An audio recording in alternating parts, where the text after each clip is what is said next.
Imagine being the one who always gave, always sacrificed, and then, one day, your own daughter tells you you're too much of a problem for her family. It's the moment you realize everything you've done for others has left you empty, and it's time to walk away. What happens next? I sold everything I was going to leave her, bought a private villa in the tropics, and disappeared. This is the story of how I chose me over everything else. Trust me, you won't want to miss this.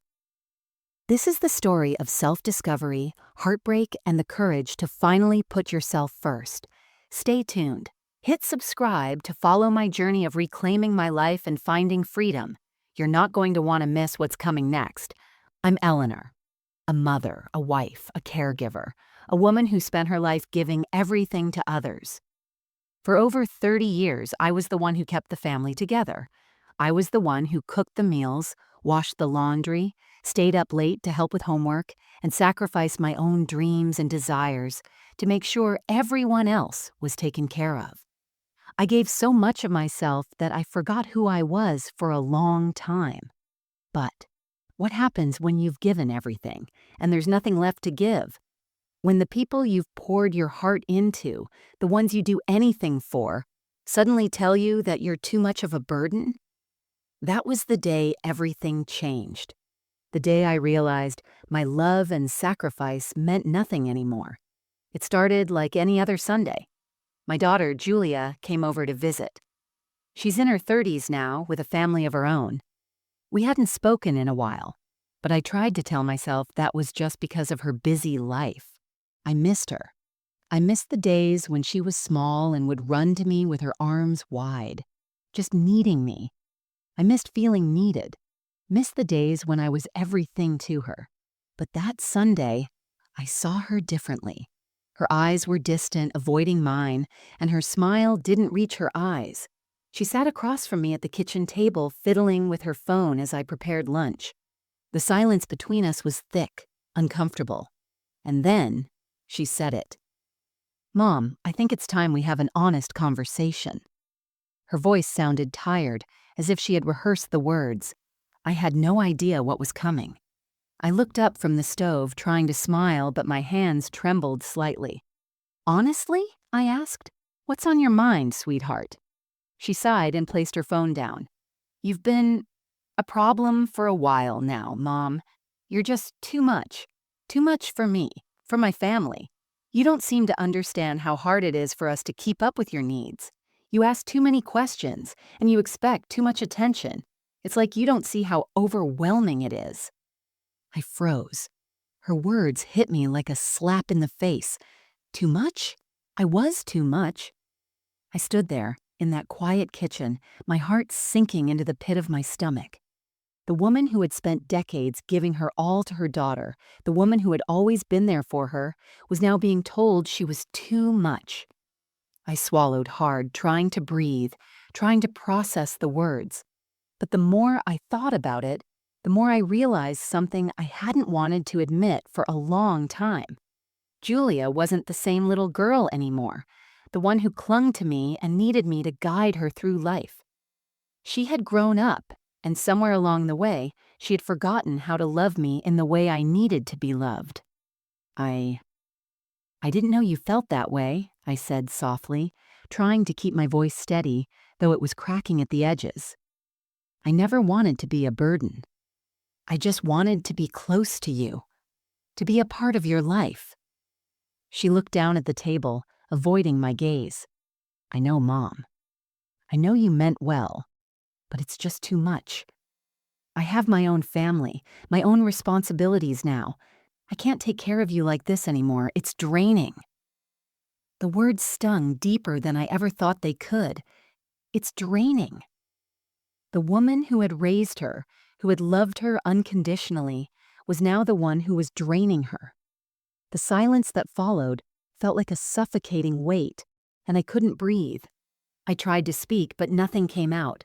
I was choking on the realization that everything I had done for my family, everything I had built for us, had now been reduced to nothing more than a problem. The woman who had given up her own identity for decades had no place left in her daughter's life. I stepped back, my mind racing, my heart breaking. Julia didn't notice. She was already looking at her phone again, scrolling through messages like nothing had happened. She had already moved on, but I couldn't. I couldn't just sit there and pretend like everything was fine.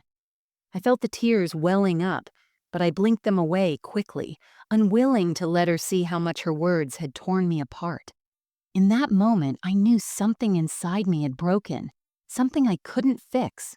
I wasn't sure what I had expected from Julia, but it wasn't this. I had hoped that as a mother, I had earned a place in her life, earned the right to be loved and cared for in my later years. But now, all I felt was the sting of rejection. I had never imagined that I would hear those words from her, the words that told me I was no longer wanted, no longer needed. And as I stood in that kitchen, trying to hold myself together, I knew that I couldn't just continue living in this way. I couldn't keep giving everything and getting nothing in return. It was time for me to walk away. And I would. But not in the way Julia thought. This time, it was my turn to take control of my life. No longer bound by the role of the mother who was always there, always giving, always sacrificing. This time, I would walk away, and I would do it for me. I didn't know what came next, but I knew I couldn't stay. I couldn't stay in the house that was once a home. I couldn't stay in a life that no longer had a place for me. So I did the only thing I could do. I walked away. The drive after Julia left was silent, eerily so. I had been so used to the noise of family life, the sound of footsteps, voices calling my name, the laughter and chatter that once filled every corner of this house. But now, the silence felt oppressive, like an uninvited guest I couldn't escape. I had spent years tending to everyone else's needs, always trying to make the house a home, always making sure there was warmth, love, and care for those I held dear. But now, the house was just a shell, empty and hollow, no longer a reflection of the life I had worked so hard to build. I drove aimlessly for a while, not knowing where I was going or what I was supposed to do next. The weight of Julia's words, her dismissal of me, still hung heavily in the air.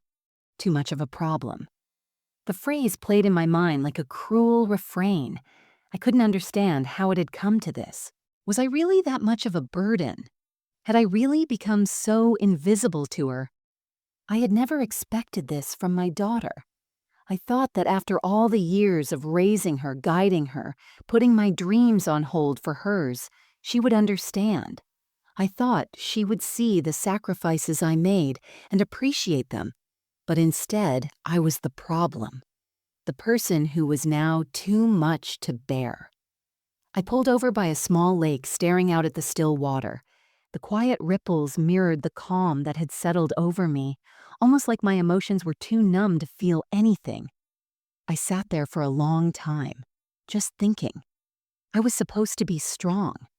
I was supposed to hold it together, to be the pillar of strength for everyone else. But in that moment, I realized something. I had spent so many years building my identity around others, around my family, that I had completely forgotten who I was. I had spent so much time being the giver, the caretaker, that I had lost touch with myself. I wiped a tear away, something I hadn't allowed myself to do in years, and let out a shaky breath. Enough. I had always thought I would leave my house, the house I had poured my heart into, to Julia. It had been the plan from the moment I bought it, the place where we raised our family. I had imagined handing it over to her, seeing her raise her own children there, creating memories of her own. But now I could feel the weight of the house around me, like the walls themselves were pressing in, suffocating me. I didn't want her to have it, not like this, not after everything she had said to me.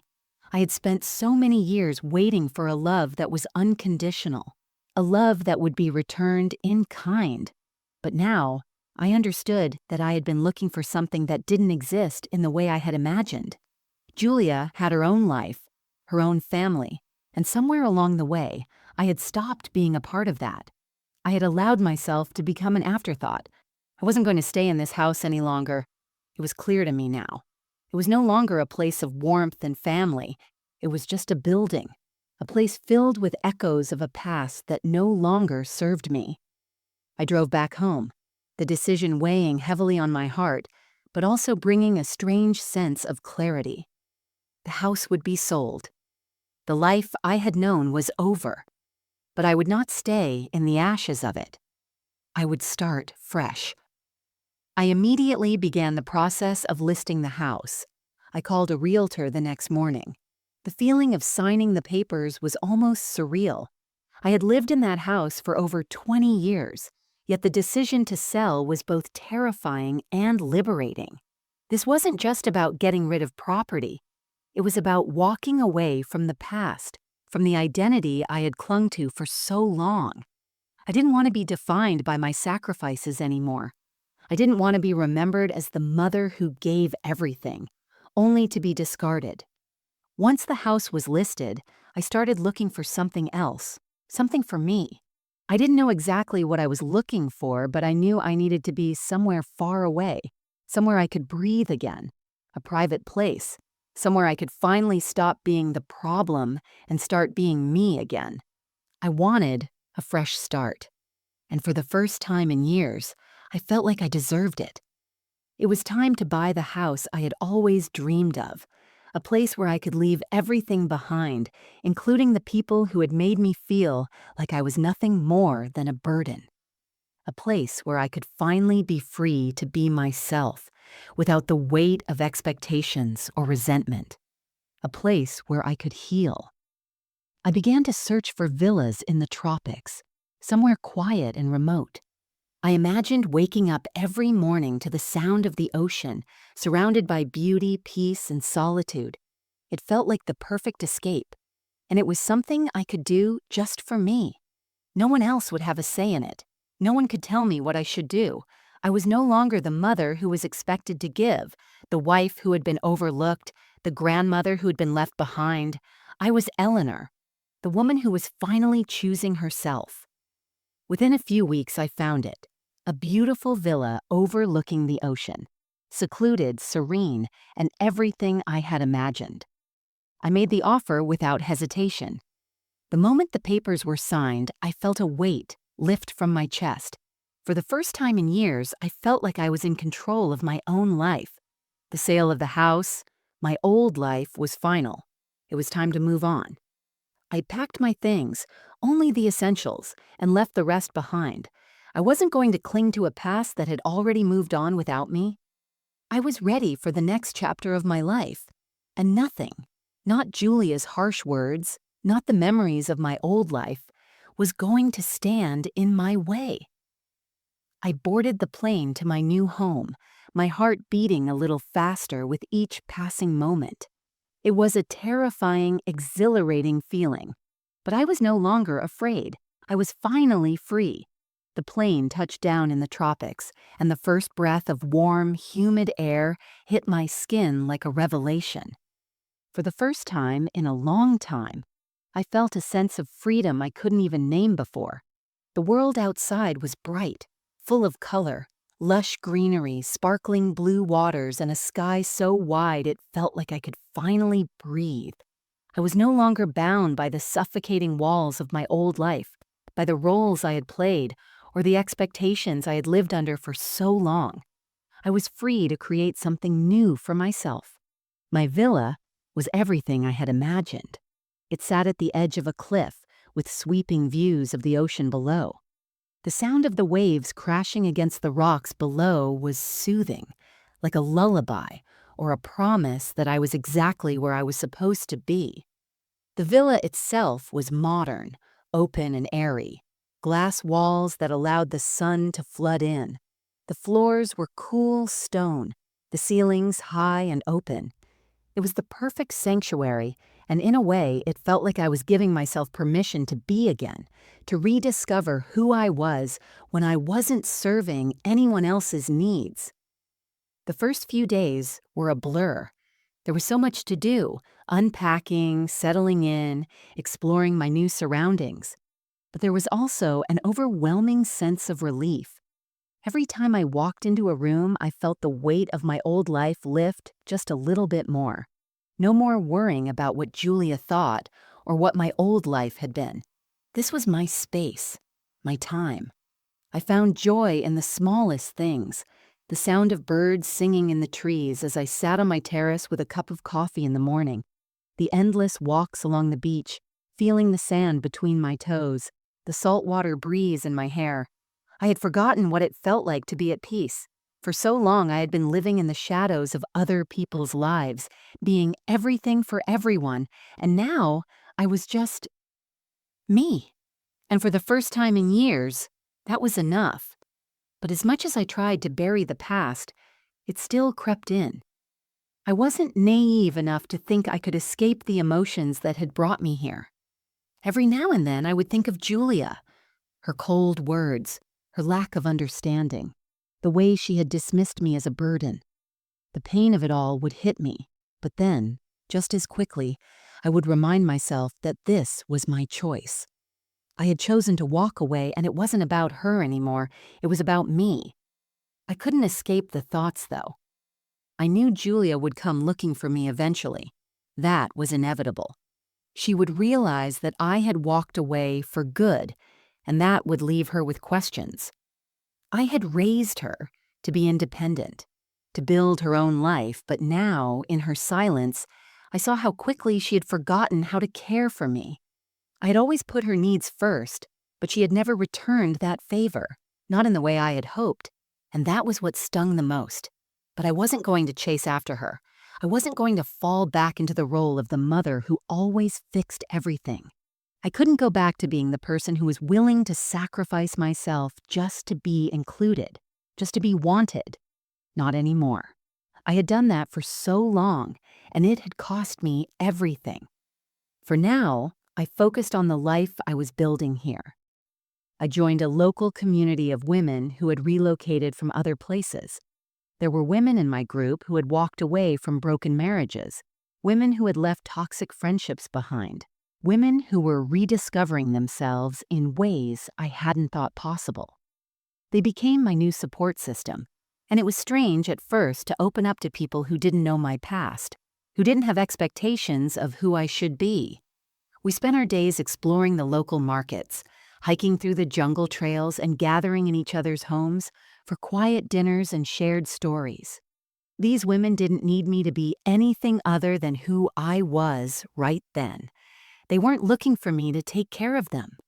They were simply there, and for the first time, I wasn't needed for anything, and that felt like a gift.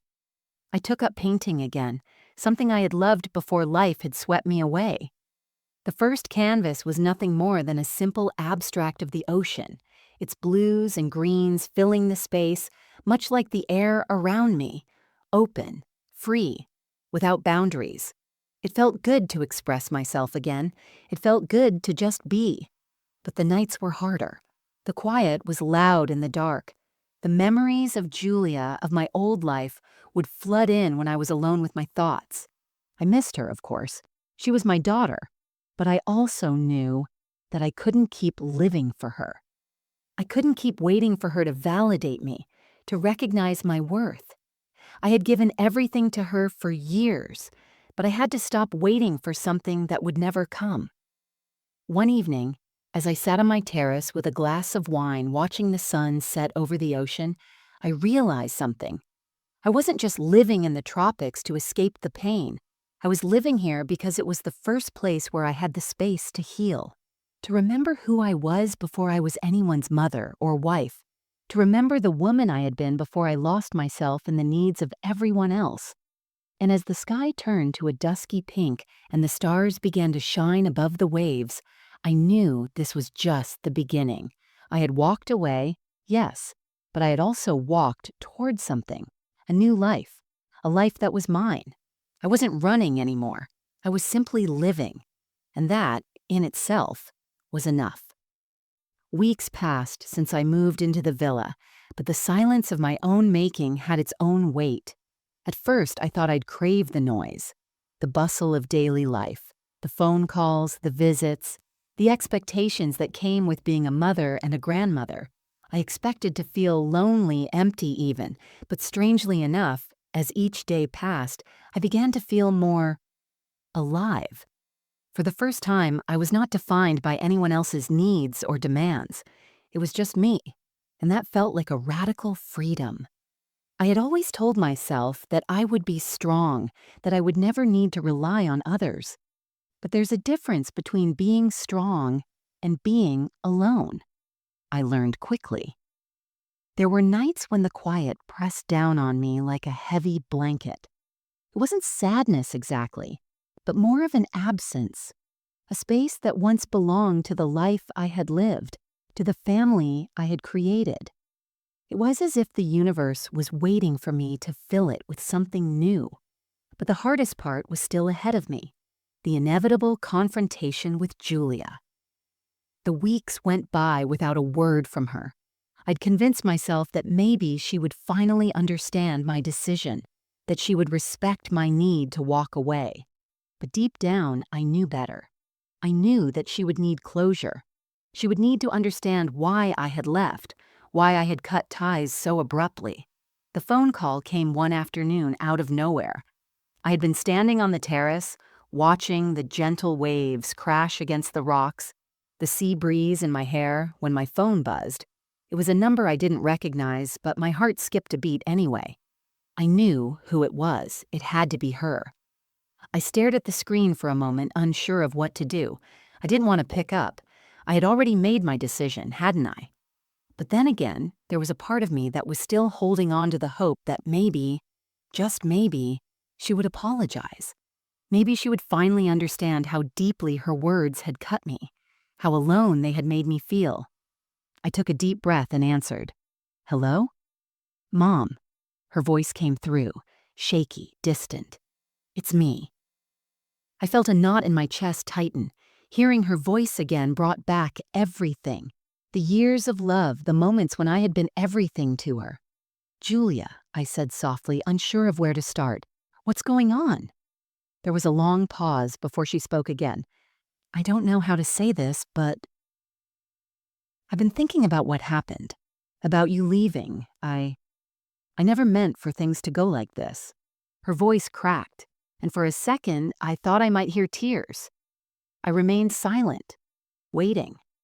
Part of me wanted to forgive her right then, to brush the pain aside and go back to the mother-daughter relationship I had once known. But I had come so far, and I knew better now. I couldn't keep being the one to patch things up, to always be the one who made the first move. If she wanted to fix this, she had to meet me halfway. "I know I hurt you, Mom," she continued, "but I don't know what to do anymore.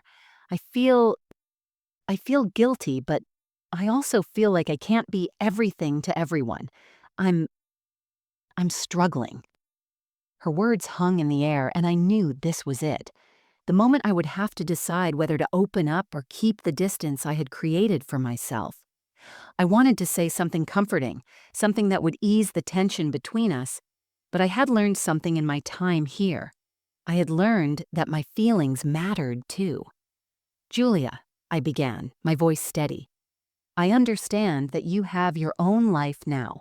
I know you have your own responsibilities. But what I can't understand is why you didn't see me, why you couldn't see how much I was giving, how much I had sacrificed, and how little I was asking for in return. It hurt, Julia. It hurt more than you'll ever know." She was quiet on the other end of the line, and for a moment I thought she might hang up. But she didn't. "I'm sorry," she whispered. "I didn't realize what I was doing until it was too late." I closed my eyes, taking in her words. They were the words I had been waiting for, the words I needed to hear. But somehow, they didn't carry the weight I thought they would. There was still an emptiness in them, an emptiness that only came from years of pushing aside my own needs. "I'm not angry with you, Julia," I said finally, my voice softer now. "But I needed to do this for me. I needed to let go. And I know you don't understand that completely, but maybe someday you will." I didn't expect her to understand right away. I didn't expect an immediate change. But for the first time, I felt a sense of peace in my decision. I had done what I needed to do to take care of myself, and that was something I could never regret. "I know, Mom," she replied, and this time there was something different in her voice, something close to acceptance. "I just wish I had understood sooner." "Me too," I said, a quiet sadness filling my words. "But I'm where I need to be now, and I hope, someday, you can be too." There was another long pause, and for the first time in weeks, I felt the weight of what had happened between us begin to lift. It wasn't a perfect resolution, but it was progress. For the first time, I was able to let go, not just of the past, but of the idea that I could be everything to everyone. I was no longer that woman. "I'll be here when you're ready," I said, and I meant it. She didn't respond, and I didn't expect her to, but I hung up the phone feeling something I hadn't in a long time: hope. It wasn't a happy ending, not yet, but it was the start of something new. A relationship with my daughter that was built on honesty, boundaries, and respect. And that, I realized, was all I needed. I put my phone down, looking out at the ocean that stretched before me. The sun was setting, painting the sky in shades of pink and orange, and for the first time in a long time, I knew that everything was going to be okay. I had walked away from myself, and now I could finally start healing. The days following that phone call felt like a turning point, a moment where I could finally breathe fully again, without the constant weight of expectation or guilt pressing down on me. Julia's words, though still heavy in my heart, no longer had the power to suffocate me. I had said what I needed to say. I had walked away from the life that no longer served me, and I wasn't about to let her, nor anyone else, take that peace away from me. I spent the next few weeks settling into my new life in the villa, allowing the healing process to unfold at its own pace. The physical distance between myself and my past was becoming less important than the emotional distance I was creating within myself. I wasn't just living in a new place. I was living in a new mindset, one where I could fully embrace my autonomy and the stillness that came with it. Each morning, I woke up to the sound of the ocean. The first light of the day would touch the water like a soft caress, the waves lapping against the shore as if the world were whispering to me, reminding me that I was alive. I would sit on the balcony with my coffee, listening to the birds sing in the trees, the world around me still and peaceful. It was a stark contrast to the chaos I had lived in for so long. There was no rush here, no frantic pace of life demanding my attention. It was just me and nature, reconnecting in a way I hadn't thought was possible.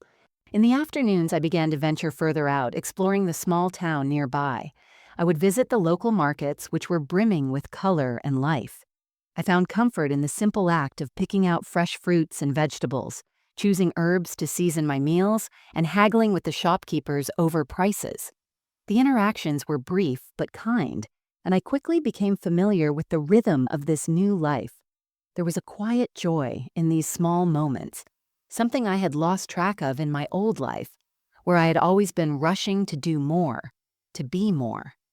I began spending more time with the women I had met in the community. They had all found their own forms of freedom, whether it was from unhealthy relationships or demanding careers. We would gather for lunch or take walks along the beach, sharing stories about our pasts, our hopes, and what had brought us to this new chapter in life. The camaraderie was healing. It was a reminder that I wasn't alone in this journey. There were others like me, others who had fought for their peace, for their independence, and had won. One afternoon, I was sitting with some of the women at a local cafe when I received a message that stopped me in my tracks. It was from Julia. "Mom, I've been thinking. I know you're still far away, but I miss you. I miss us.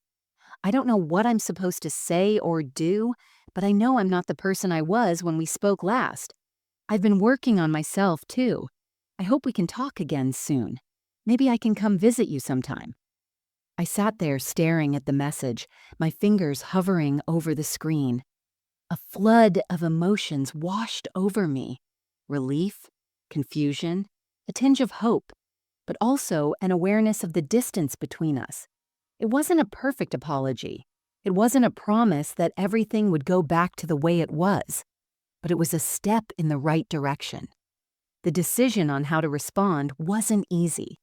Part of me wanted to dive back into the mother-daughter dynamic I had always known, to embrace her and welcome her back into my life with open arms. But another part of me, the part that had fought so hard to find myself again, knew that I couldn't let this be about me sacrificing my peace for her again. If we were to rebuild anything, it had to be on equal terms.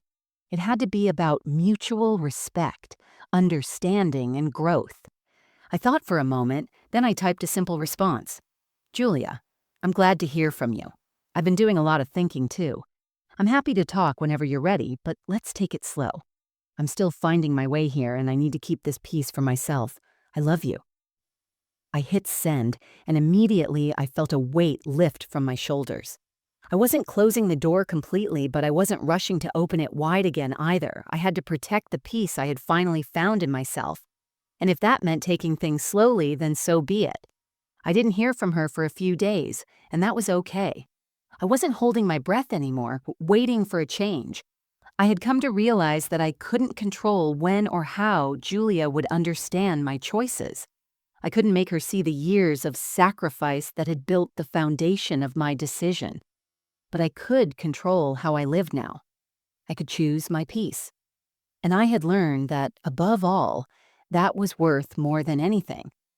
As the days passed, I let go of the constant questioning, the wondering if I had made the right choice. Because deep down, I knew that this was the life I had chosen for me. The rest could wait.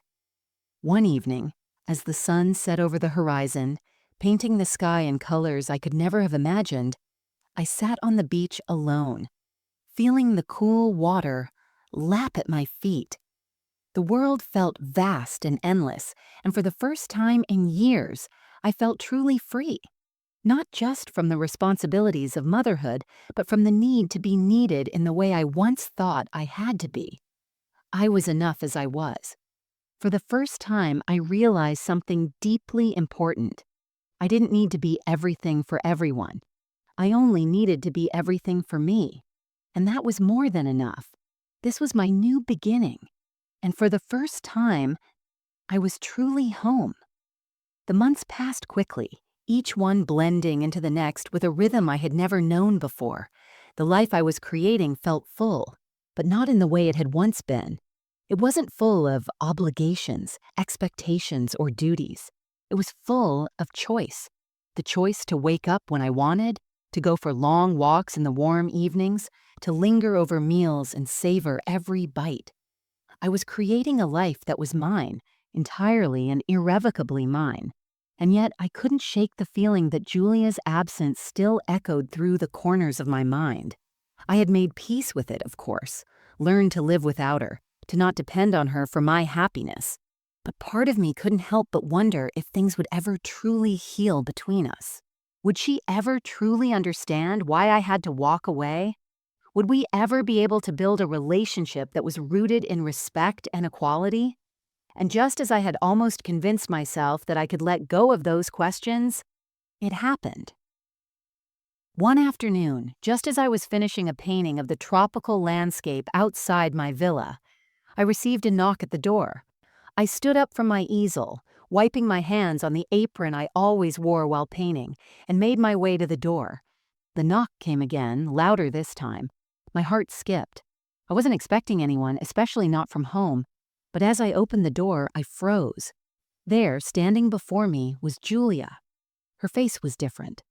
Older, maybe. Tired, even. She stood there, hesitant, with her hand clutching her bag as if she wasn't sure whether she should step over the threshold or turn around and leave. "Mom," she said softly, her voice barely a whisper. "Can we talk?" I stood in silence for a moment, processing the sight of her. It had been so long, and here she was, standing before me in the life I had built for myself. a life she never thought she'd find me living. I had imagined this moment 1,000 times, but now that it was real, I wasn't sure what to say. I nodded and stepped aside, gesturing for her to come in.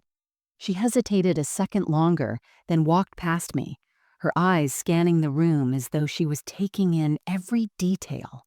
The light that poured in through the open windows, the simplicity of the space, the peace that filled it. It was so different from the life we had shared back home, so far removed from the house she had once known. I motioned for her to sit down, but she remained standing for a moment, unsure of where to place herself in this new version of my life. "I know this is unexpected," she said, her voice strained. "I didn't know where else to go." I couldn't help but feel a pang of something.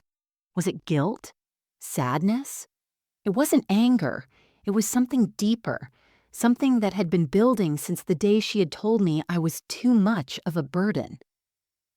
"I wasn't sure what you would say," she continued, her eyes meeting mine for the first time since she had arrived.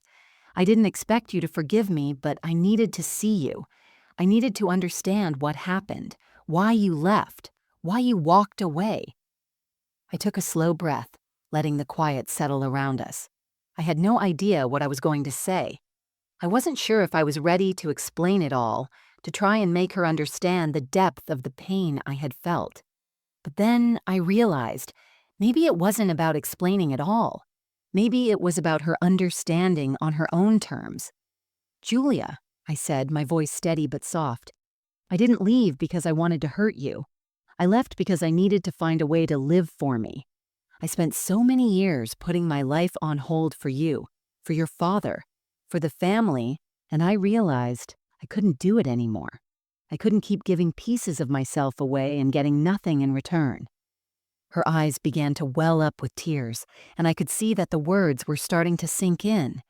I never meant for you to feel that way," she whispered. "I was so wrapped up in my own life, in my own struggles, that I didn't even see what you needed. I took you for granted. I thought you would always be there, and I never stopped to think about how you were feeling." The words I had waited so long to hear, the ones I thought would never come, were finally spilling out. They weren't perfect. They didn't make everything better, but they were real, and that was all I had asked for. Real, honest communication. "I didn't understand," she said, wiping her eyes with the back of her hand, "how much I was taking from you, how much I was draining you. I'm sorry, Mom. I'm so sorry." For a moment, we just sat there in silence, the space between us filled with the weight of the years that had passed. I didn't know what would happen next. I didn't know if everything would magically return to the way it had been, if we could go back to the way things once were. But what I did know, what I could feel, was that we had taken the first step toward healing, toward building something new, something more honest.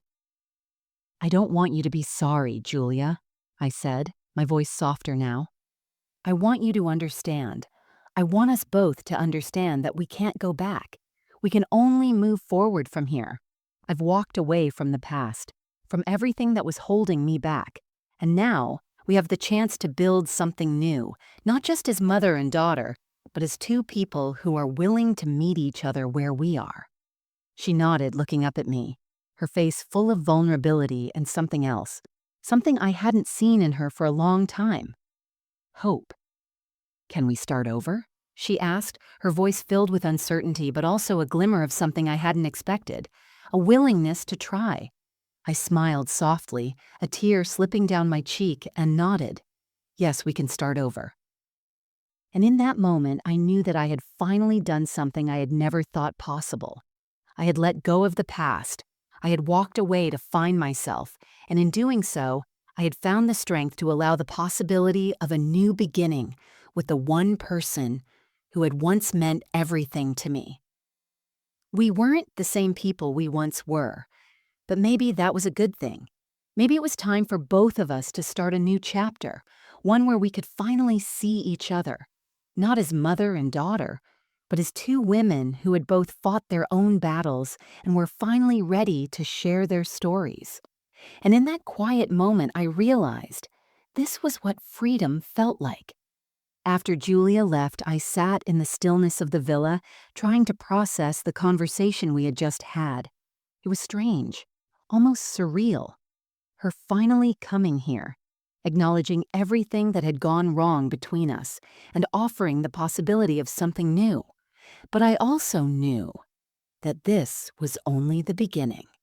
Words, no matter how heartfelt, couldn't undo the years of emotional distance between us. It wasn't going to be easy to rebuild, but it was a start. It was the kind of start I had longed for, the kind of start I wasn't sure I would ever get. I didn't hear from Julia immediately after that visit, and I didn't expect to.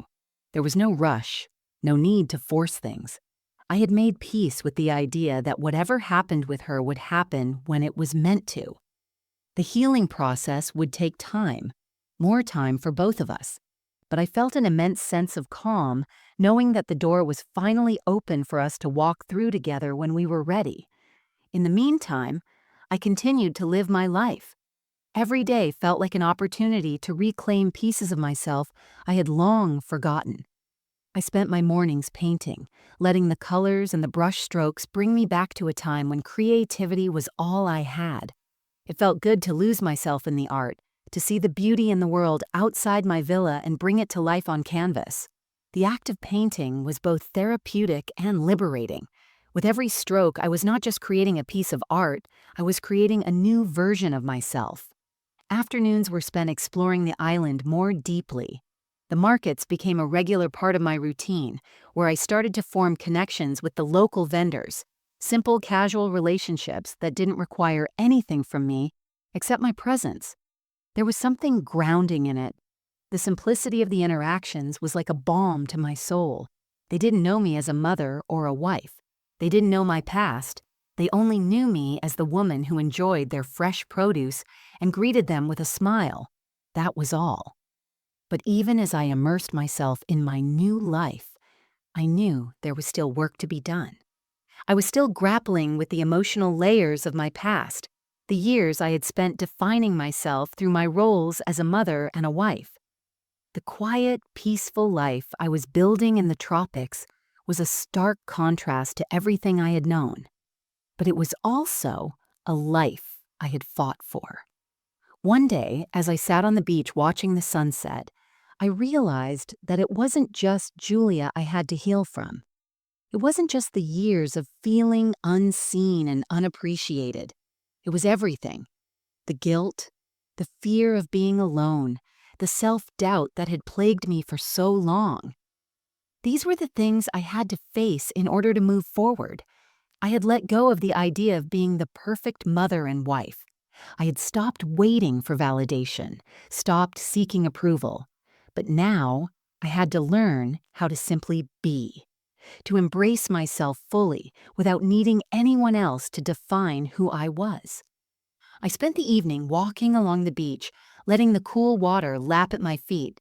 There was something deeply calming about the ocean, the way it seemed to wash away everything, both physically and emotionally. As I walked, I felt a sense of strength growing inside of me. I wasn't just walking away from my past, I was walking toward a future I had never allowed myself to imagine before. One where I could be completely, unapologetically myself. The weeks that followed felt like a slow unraveling of the person I had been. I wasn't rushing it. It was like the petals of a flower slowly opening up, revealing something beautiful but raw. I started to feel the stirrings of joy again. Simple joy. Not the kind of joy that came from fulfilling a duty, but the kind that came from just being alive, from experiencing the world in its purest form. And then, one morning, I received another message from Julia. This time, it was different. "I've been thinking about what you said," the message started, "about how we need to move forward, not backward. I understand now that I can't keep living in the past either.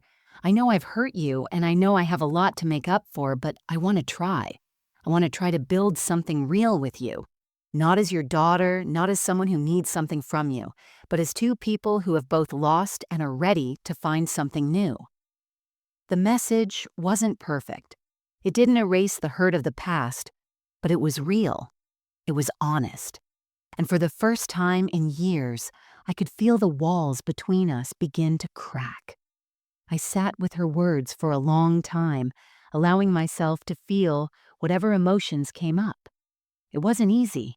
I had built a life without her, a life that I was proud of. But that didn't mean I didn't want her in it. It didn't mean I was willing to shut her out completely.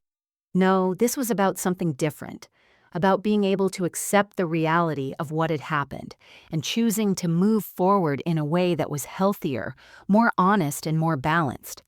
I typed a response, my fingers steady, but my heart full of hope. I'm glad you're thinking about these things. I want to try too, Julia. But it has to be different this time. We both need to be who we are, not who we were. We need to respect each other's space and the new lives we've created.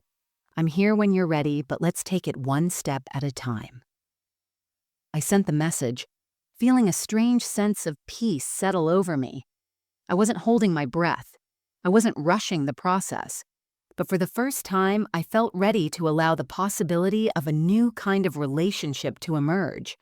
One that was rooted in mutual respect, understanding, and love, not out of obligation or guilt. As I set the phone down, I looked out at the horizon. The sky was painted with shades of pink and orange, the ocean stretching endlessly before me. This was my new life, my new beginning. It was mine to shape, mine to cherish. And for the first time in a long time, I felt truly at home in my own skin. The future was uncertain, yes, but it was mine to navigate, and that was enough. I'd walked away from everything to find myself, and now I had begun the long journey toward healing, not just with my daughter, but with myself. And that was the most important part. Because, in the end, I was the one who needed to learn how to love and accept me, first and foremost. And as the sun dipped below the horizon, I smiled, knowing that I was finally free. It was early morning when I heard the knock at the door, a gentle, hesitant tap that echoed softly through the stillness of my villa. I had been awake for hours, watching the sun rise over the ocean, and I knew that today was different. Something in the air felt heavier, more significant, like the world itself was holding its breath. I stood slowly, smoothing the fabric of my dress, and walked toward the door. When I opened it, I was met with the familiar face of Julia. This time, there was no hesitation in her stance. She wasn't standing in the doorway anymore, unsure whether to come in or leave. She was standing tall, with eyes that were filled with something I hadn't seen before. Clarity, vulnerability, and for the first time, a willingness to move forward. She was no longer the daughter who had spoken words that cut me so deeply. She was a woman, standing at the threshold of a new beginning, and so was I. "Mom," she said, her voice soft but steady. "Can we talk?" I nodded, stepping aside to let her in. This time, there was no need to say anything right away. The silence between us wasn't uncomfortable. It was an invitation, a space where both of us could just be. The past few months had changed us both, but I could feel it in the air now. We were both ready to build something new. We sat down at the table, the same one where so many meals had been shared in the past. But now, everything felt different. The air was lighter. The space was ours to fill, not with old patterns or unresolved tension, but with new memories, new understanding. Julia spoke first. "I've thought a lot about what you said, about the importance of moving forward. I didn't realize how much I was holding on to, how much I was still stuck in old ways of thinking. I'm sorry, Mom, for everything I didn't see, for how I made you feel like you weren't enough." Her voice cracked, but there was no anger in it, only a kind of rawness I hadn't expected. The apology wasn't perfect. It wasn't wrapped in the neat package I had once imagined, but it was genuine. And for the first time in a long while, I felt something I hadn't dared to hope for: healing. I've done a lot of growing, she continued, her hands folded tightly on the table, and I realized that I can't keep living as if you're always going to be there to make things okay. I can't keep relying on you the way I did. I have to take responsibility for myself and for how I treated you. I could feel the weight of her words, but I wasn't ready to say much. I didn't need to say much. The silence that followed wasn't awkward. It was comfortable. We were two people finally willing to see each other, to acknowledge the pain we had caused each other, but also to move beyond it. I've done a lot of growing too, I finally said, my voice low, but I also had to walk away to see things clearly. I've spent so much of my life pouring myself into other people, but I never gave myself permission to live for me. I had to learn how to love myself, Julia. Not just as your mother, not just as someone who gives, but as a woman who deserves to be loved for who she is, on her own. Her eyes softened as she looked at me, and I could see it in her face. She was hearing me, truly hearing me, for the first time in a long while. I want to build something with you, I said softly, but I need to do it on different terms. We both do. We can't go back to what we were. We need to start fresh, not just as mother and daughter, but as two people who respect each other for who we are now. Julia nodded, and for the first time there was no tension in her posture. She wasn't the daughter who had been frustrated with me. She was simply Julia, a woman who was ready to face the truth of her own life and the life we could share moving forward. I'm willing to do that, she said, her voice steady now, full of sincerity. I'm willing to meet you where you are. I just want us to be able to be again, without all the expectations, without all the guilt. The words hung between us for a moment, and in that space I knew we had crossed a threshold. This wasn't about fixing everything at once. It wasn't about pretending that the past hadn't happened, but it was about choosing to move forward, together, on equal ground. It was about allowing ourselves the grace to be human, to make mistakes, and to heal. We spent the next few hours talking, slowly, carefully. We shared stories about our lives since I had left, the ways we had each grown, the ways we had been forced to learn about ourselves in the absence of each other. It wasn't perfect, it wasn't easy, but it was honest, and that felt like a kind of victory in itself. As the evening settled in, I found myself laughing with her, the kind of laughter that was full of warmth and the promise of something new. The sun had long set, the villa now bathed in the soft light of the lamps. I realized how far we had both come, how much space we had both created for ourselves, and how, despite everything, we were both still capable of love. When it was time for her to go, we hugged. It wasn't a grand gesture, no sweeping promises, but it was real. And in that moment, I understood something profound. I had walked away from the past, but in doing so, I had also made room for something new, something beautiful. I had learned to choose myself, and in doing so, I had learned to be open to the possibility of reconciliation. As she left, I stood at the door for a moment, watching her walk down the path leading back to the car. I realized that this chapter, this new chapter of my life, was only just beginning. It wasn't about erasing the pain or pretending that everything was perfect. It was about moving forward with strength, with hope, and with a deep sense of peace. And for the first time in a long time, I felt truly alive. This was my story, my choice, my freedom. And no one, not even the past, could take that away from me. I closed the door and stood there for a moment, the sound of the ocean filling the silence around me. I was home. Finally, I was truly home.